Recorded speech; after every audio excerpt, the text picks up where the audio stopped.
So this year's NBA 2K22, in my opinion, is a big improvement over 2K21. Even talking about the PlayStation 5 version, which last year was made from the ground up and quite a bit different from the current gen. But this year, even though a lot of it just kind of looks the same, like the menus and all of that is almost exactly the same, the gameplay has much improvement in it. And the presentation here, you can just see like the crowd looks amazing.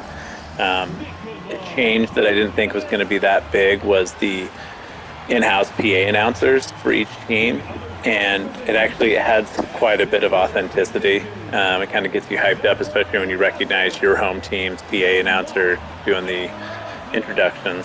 It's pretty cool, actually, and just one more thing to kind of differentiate game by game. I mean, if you're playing a franchise and going into different stadiums, it can get a little repetitive just because you've always got like the national announcers and then you've got that generic PA announcer every time, but this just lends a little more of like, oh, I'm playing on the road. And then that combine that with the cool fans and some of the original things that each stadium does, and it's pretty cool to see that. And overall, though, the gameplay is quite a bit better. I think the biggest change is probably the shooting. I know 2K21 was pretty divisive with the shot aiming that they added. I kind of liked it. Mostly only at the lower levels, like anything above All-Star, though, and it just was really hard. I mean, the thing that was cool about the shot aiming was in combination with the timing, you had two different ways that you could get a green. So you could either nail the timing or you could nail the aiming. The problem with the aiming was that pretty much if you didn't nail the aiming or get really, really close to nailing it, you would airball it. You airballed it a lot, which just, not only was it frustrating, but it just breaks up the flow of the game. There's no chance for offensive rebounds usually. And so, yes, this year it's only timing, and I think they've really improved the shot timing meter. It's a lot bigger, but it also moves up a lot faster. But it's just kind of more clear to see where you need to be. I wouldn't say necessarily more room for error, but it just all feels a lot better. And yeah, maybe you're not getting great greens every time. I mean, obviously over time you will get better, but you can get closer, and of course you're hitting the rim.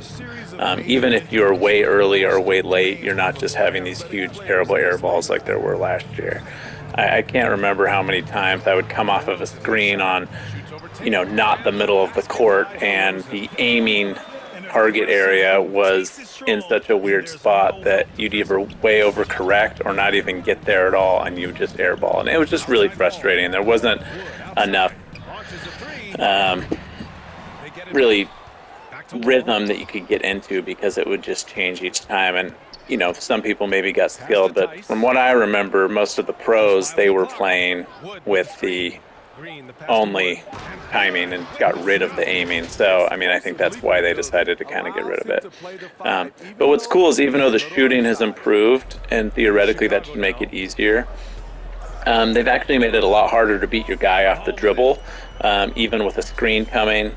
Last year, like, you could have a screen set, and most of the time you could get to the basket or at least collapse the defense really easily and find some guy in the corner or on the three-point line for a wide open shot, and also just beat guys off the dribble without the screen and just get to the basket, get fouled, get a dunk. Lots of dunks last year. I mean, I played on the highest levels, like Hall of Fame. You could still just use that strategy, especially since shooting was so hard, you kind of had to.